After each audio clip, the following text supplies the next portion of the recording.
हाँ जी, so hello and welcome everyone. So कैसे हैं आप सभी लोग। वेलकम है one and only great trader आपका आपके यूट्यूब चैनल के अंदर, one and only great trader के अंदर। और देखते हैं निफ्टी एंड बैंक निफ्टी के एनालिसिस। देखो, आज के एक्सपायरी में मैंने भी पहले स्टार्ट करते बता दूं लॉसेस बुक कर रहे हैं। तो उसका रीज़न क्या था कि मार्केट ने आज बहुत ज़्यादा वॉलेटिलिटी क्रिएट करी। मतलब ठीक है, प्रॉफिट भी आए, बट प्रॉफिट आने के बावजूद जो मैं एक्सपेक्ट कर रहा था वैसा मार्केट ने मूव नहीं करा। और देखो, अब मैंने ये वर्डिंग बोल दी ना कि मैंने लॉस किया है तो वीडियो के नीचे देखो कितना लोग खुश होंगे। अब वीडियो को आप लोग ध्यान से देखोगे, अच्छा इन्होंने लॉस किया, अच्छा इनका लॉस हो गया। तो होता क्या है, ये हमारा माइंड सेट ही होता है कि हाँ, अपना लॉस हो तो अलग बात है, किसी का हो तो हम बहुत खुशी से उसको देखते हैं या बहुत अच्छे से समझते हैं। चलो कोई ना, बट ठीक है, रियलिटी बतानी चाहिए। क्योंकि देखो होता क्या है, मार्केट में हर दिन पैसा नहीं बनता। ठीक है, आज हमने कुछ अमाउंट लॉस करा है तो कल को कमाएंगे भी। पहले बताता हूँ आज का मेरा एनालिसिस क्या था, है ना। मैंने लॉस क्यों करा वो आपको प्रॉपर बताता हूँ। देखो, मेरा आज का जो व्यू था, यहाँ पे वो था डॉलर का साइन मैंने भी कल लगाया हुआ है, सेम मैंने कल भी लगाया था यहाँ पे, कि अगर इस एरिया को क्लोज करेगा तो ही मैं बाइंग के बारे में सोचूंगा। अगर इसके नीचे रहता है तो या तो फ्लैट में साइडवेज वॉलेटाइल होके थोड़ा सेलिंग की तरफ मेरा व्यू रहेगा, मतलब थोड़ा प्रॉफिट बुकिंग आ सकती है। ये मेरा व्यू था। यहाँ पे आप देख लो, कल की वीडियो है और इसके मैंने क्लियर कट बोला था कि ऊपर खुलता है थोड़ा नीचे आने पर मेरे हिसाब से थोड़ा सा सेलिंग की तरफ दिखा सकता है मूव। मतलब कि थोड़ा सा मेरा मूव था कि थोड़ा मार्केट सेल्फ साइड मूव करे।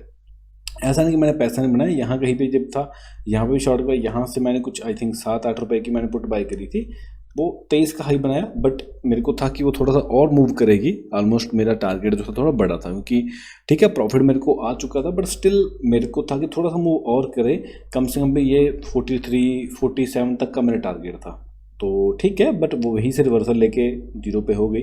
That's not issue. तो क्योंकि हर एक्सपायरी पे ऐसा नहीं होता, हम हर बार पैसा कमाते हैं, लॉस भी होता है, पार्ट ऑफ द गेम है, पार्ट ऑफ द जर्नी है। बट ठीक है, बढ़िया मूव था मार्केट में, आज वॉलेटिलिटी थी तो कोई इशू नहीं है। देखो, मैं हमेशा एक पॉइंट बोलता हूँ आपको कि मार्केट के अंदर पैसा बनता है, लेकिन पैसा बनने के साथ प्रॉफिट तो ठीक है हर कोई इंसान दिखाता है, लेकिन लॉस कौन दिखाता है? कोई दिखाता है आपको लॉस कि मैंने आज लॉस करा? प्रॉफिट ठीक है, प्रॉफिट सत्य है मार्केट का कि प्रॉफिट मार्केट में बनना है, लेकिन दूसरा सच्चे मार्केट का है लॉस। अगर आप मार्केट में लॉस को एक्सेप्ट करना नहीं जानते तो डेफिनेटली आप कभी मार्केट में ट्रेडर नहीं बन पाओगे। आप देखोगे बहुत सारे लोग दिन का दिखाते हैं मैंने इतना लाखों कमा लिए, इतने कमा लिए थे, नंबर्स ऑफ मनी दिखाते हैं, पीछे इतने इतने जीरोज होते हैं। देखो ठीक है, ये पैसा बनता है, कोई बड़ी बात नहीं है, मैं इसको डिनाई नहीं कर रहा कि इतना पैसा नहीं बनता, लेकिन लॉस भी होता है। और जब लॉस होता कोई नहीं दिखाता। और देखो, ट्रेडिंग एक ऐसी चीज़ है जिसमें प्रॉफिट और लॉस दोनों होते हैं, जैसे मैं बताया। बट प्रॉफिट के केसेस में बड़े प्रॉफिट्स होते हैं और लॉसेस के केस में हमें छोटे एसल जो है स्मॉल लेने हैं। मतलब जो लॉस हो हमारा छोटा, क्योंकि अगर आपकी कैपिटल बच गई, अभी अगर आप अपने आप से पूछो कि आप लॉस कैसे करते हो, तो आपका हमेशा लॉस जो होता है बिग लॉस होता होगा। मैंने पीरियड ऑफ टाइम कह लो या काफ़ी टाइम बाद मार्केट में बिताने के बाद, बड़े बड़े लॉसेस करने के बाद, मैंने एक पॉइंट अपने माइंड में सोचा था। मैं हर दिन अपनी कैपिटल थी ना, जो मेरा पैसा बनाता था, हर दिन उस पैसे को विड्रॉ करता था। मतलब हर दिन पैसे को विड्रॉ करता था, अपने अकाउंट से निकालता था। तो अकाउंट से पैसा निकालने का रीज़न क्या था? अकाउंट से पैसा निकालने का रीज़न ये था कि सभी को दिखे कि जो पैसा मैं बना रहा हूँ, ठीक है पैसा बन रहा है। कई बार क्या होता है, हम पैसा विड्रॉ नहीं करते, हम कैपिटल बिग कैपिटल के साथ साथ बिग लॉस क्यों करते हो? क्योंकि हमारा लॉट साइज बड़ा होता है। हम हर दिन अपने लॉट साइज बढ़ाते जाते हैं। जैसे आज मैं 5 लॉट हूँ, कल 7 करूँगा, परसों 10 करूँगा। मान लो 3-4 दिन मेरे को लगातार प्रॉफिट हो गया तो मैं 5 लॉट सीधा 10 या 15 लॉट पे जंप कर जाऊँगा।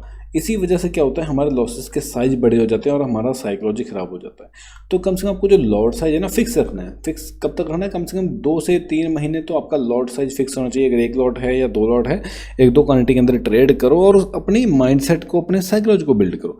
जब अपने साइकोलॉजी को बिल्ड करोगे तो आपके लॉसेस अपने आप कम हो जाएंगे। आपको उसको मैनेज करना आ जाएगा। मैनेज करना कैसे? क्योंकि आपके पास एक कैपिटल बन रही है। क्योंकि आप कैपिटल हर दिन अपने अकाउंट में, मान लो आप अपने फिक्स रखना है कि मेरे को जैसे दिन का, अगर मैं मान लो जितना भी कमाता हूँ 10,000, 20,000, 30,000, जितना मेरे को प्रॉफिट बनता है, फिक्स कुछ नहीं होता, आपको पता ही है। चाहे प्रॉफिट बने ना बने, चाहे लॉस ही मैं क्यों ना बुक करूँ, मेरे को दिन का 6,000 रुपये विड्रॉ करना ही करना, या मेरे को दिन का 1,000 रुपये मार्केट से विड्रॉ करना। ऐसे करते जब तक आप विड्रॉ करते जाओगे, आपका अकाउंट में कुछ ना कुछ पैसा आ रहा है ना। तो अगर आप मान लो गलती से बाई चांस आपका कभी ना कभी अकाउंट डाउन हो भी जाता है या बड़े लॉस कर बैठते हो, तो आपके पास एक कैपिटल है। है ना, तो उससे आप पैसा दोबारा खड़ा कर लोगे। तो ये चीज़ें आपको टेक्निक्स, छोटे छोटे बहुत सारे टेक्निक्स हैं, उनको अप्लाई करते रहना है अगर आपको ट्रेडिंग में टिकना है। बाकी देखो, जो लोग सीखना चाहते हैं, यहाँ पे मेरा नंबर दिया हुआ है, मेरा 69,999 रुपीज़ का कोर्स है, मेंटरशिप प्रोग्राम है, जिसके अंदर आपको प्रॉपर सिखाता हूँ मैं कैसे ट्रेड करता हूँ, आपको कैसे ट्रेड करना चाहिए, मार्केट कैसे मूव करते हैं, पूरा A to Z आपको नॉलेज दिया जाता है।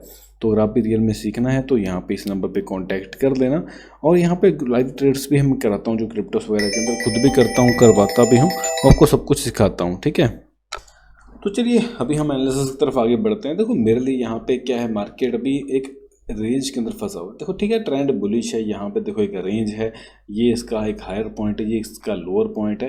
तो जब तक इस हायर पॉइंट से ऊपर नहीं जाता तब तक मैं वेट करूँगा, क्योंकि सेलिंग के लिए देखो जब तक ये लोस मेंटेन है, सेलिंग का प्रेशर बनता ही नहीं है। हाँ देखो, आज मैंने सेलिंग का सोचा क्योंकि मेरे को प्राइस एक्शन के अकॉर्डिंगली प्लान था कि बन सकता है, बट नहीं बना, तो दैट्स अ डिफरेंट पॉइंट।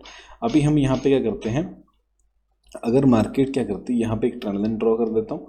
अगर इस एरिया के ऊपर कल मंडे को, क्योंकि अभी तो देखो कल छुट्टी है, आपको पता ही है, सीधा मंडे को मार्केट खुलने वाले हैं, अगर गैप अप खुल के यहाँ पे सस्टेन करती है मार्केट, अपने आप को होवर करती है, तो यहाँ से एक बड़ा ब्रेकआउट की पॉसिबिलिटी पहली होनी चाहिए। अगर प्रॉपर प्राइस होल्ड करता है तो ये पहली पॉसिबिलिटी। यहाँ पे जो डॉलर का साइन है इसका ध्यान रखना, ऊपर होती फिर से नीचे आ गया और यहाँ कहीं पे वेट करने लगा, मतलब गैप अप खुला, ऊपर चला लेकिन नीचे आ गया, तो यहाँ से देखो एक क्लियर कट मेरे को सेलिंग का ट्रेड फिर से मिलेगा।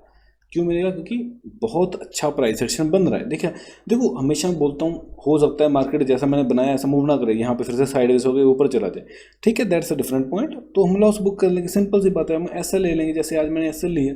तो एसएल को एक्सेप्ट करना सीखो। जब आप एसएल को एक्सेप्ट करना सीख जाओगे, आप मार्केट के अंदर अपने यहाँ पैसा बनाने लग जाओ। जब तक आप एसएल को एक्सेप्ट नहीं करोगे, आपका पैसा नहीं बनेगा। वहीं पे देखो, ये अपने 2 पॉइंट इसके लिए हैं। बैंक निफ्टी में देखोगे तो यहाँ से एक ट्रेंड लाइन का रैंक चल रहा है, तो यहाँ पे सिंपली क्या है, अगर यहाँ पे गैप अप खुल गया और अपने को होल्ड कर गया तो ये चला जाएगा। बट अगर गैप अप खुलते ही नीचे आ गया तो इसके अंदर भी मेरे को अच्छी सेलिंग प्रेशर दिख रही है, तो ये इसके अंदर भी पॉसिबिलिटी। गैप डाउन खुल गया तो उस केस में देखो ये नीचे सारा वोलेटाइल जोन है, नीचे ऊपर करता करता इसी रेंज के आसपास क्लोज कर लेगा हायर लेवल के ऊपर। तो बस यही कुछ प्लान है। बाकी वीडियो अच्छी लगी लाइक सब्सक्राइब शेयर कर देना, और बस लव ऑल सर्वाल।